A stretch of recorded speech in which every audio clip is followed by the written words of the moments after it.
కొండ నాలుకకు మందు పెట్టే ఉపాయం చేస్తే ఉన్న నాలుగు ఊసిపోయేటట్టే అవుతున్నదట సీఎం రేవంత్ రెడ్డి ముచ్చట్లు. మొన్న సీఎం సారు ట్రాఫిక్ రూల్స్ పాటించకుంటే బండి నంబరు ఫోటో కొట్టంగానే అకౌంట్ల నుంచి పైసలు కట్టు కావాలి, అసొంటి ఉపాయం ఏమైనా ఉంటే చెయ్యండి అన్నట్టు పోలీసులకు చెప్పిండు కదా. అది కుదరకపోవడే కాదు, పాత ఫైన్లు వసూలు చేసుడు కూడా నెత్తి నొప్పి తెచ్చే ముచ్చటగా పోతున్నదట. ట్రాఫిక్ పోలీసులు చలాన్లు దండిగా పెండింగ్లు ఉన్నాయని బండ్లు కార్లు ఆపి ఫైన్లు కట్టు అని బెదిరించొద్దట. బండి తాళం గుంజుకునుడు, కారు పక్కకు పెట్టమనుడు, ఇంకింత ఎక్కువ చేసి పోలీస్ స్టేషన్కు బండ్లను తీసుకొని పోవుడు, నోటికొచ్చిన బూతులు తిట్టుడు చెయ్యనే వద్దట. ఎన్ని లక్షల చలాన్లు పెండింగ్లు ఉన్నా, ఎన్నిసార్లు ట్రాఫిక్ రూల్స్ పాటించకున్నా బజార్ మీద బండ్లు ఆపి భయపెట్టొద్దట. పబ్లిక్ ఇష్టాపూర్తిగా చలాన్లు కడతామంటేనే తీసుకోవాలి, లేకుంటే పోలీసులు వాళ్ళను పల్లెత్తు మాట అనొద్దట.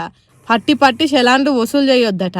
అంతగానం చలాన్లు వసూలు మీద కాయిస్తుంటే పలానా బండి కారు ఓనర్లకు నోటీసులు పంపుండ్రి, అంతేగాని బండ్లు సీజ్ చేసుడు భయపెట్టుడు చేయొద్దట. మరి ఇట్లయితే సర్కార్ ఆమ్దాన్ని పెంచుకోవాలని ఆరాట పడుతున్న సర్కార్ పరిస్థితి ఎట్లనో ఏమో. పైసల వసూళ్ళు టార్గెట్లు ఉన్న పోలీసుల పరిస్థితి ఎట్లనో ఏమో. కానీ బండ్లు కార్లు నడుపుతున్నోళ్ళు ఇదే సందని అడిగేటోడు ఆపేటోడు ఉండరని ఎట్లా పడితే అట్లా పోకుండ్రి. ఫోటో కొడితే ఎన్నటికైనా పైసలు కట్టేదే అనేది మరవకుండ్రి. ఏమంటున్నాం?